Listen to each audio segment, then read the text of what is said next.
سلام، گوهران هستم، مدرس طلا و جواهرات مهره‌ای. از اونجایی که قیمت طلا بالا رفته، بسیار به صرفه هست که طلا رو با مهره ترکیب کنیم.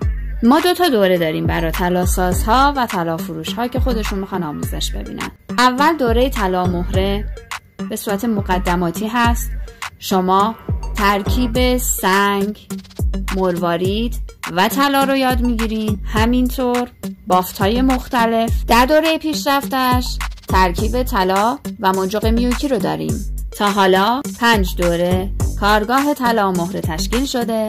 شما هم میتونید در این دوره ها شرکت کنید. این دوره ها برای تنوع در تولیداتتون و همینطور افزایش فروشتون خیلی موثره. برای دیدن زمانبندی کارگاه ها، هایلایت برنامه کارگاه ها رو ببینین و با ما در تماس باشین.